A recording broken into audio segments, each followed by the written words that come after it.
Hello, I'm Kevin, Service Technician at StraightUp Solar. Once you locate your SolarEdge inverter, locate the toggle switch underneath the inverter. You move this from the 1 position to the 0 position. This begins powering down the inverter. After you've moved the toggle switch to 0, take the DC disconnect switch and turn it to the left, to the off position. Once you've done that, you'll need to locate your solar breaker inside your home. Once you are sure which breaker is connected to your inverter, you can also turn that one off.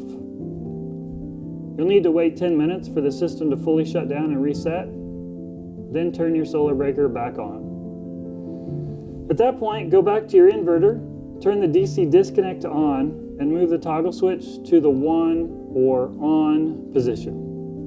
You may need to wait up to 15 minutes before you see production start happening.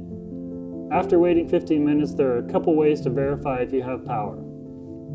On these inverters, there's a button underneath which you can press to bring up some production data.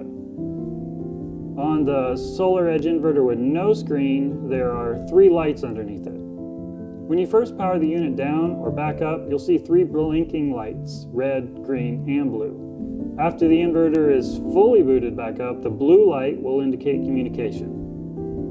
This may be solid or blinking. The green light is solid, which indicates that it's producing. There should not be a red light. If the red light shows, the error is still persisting.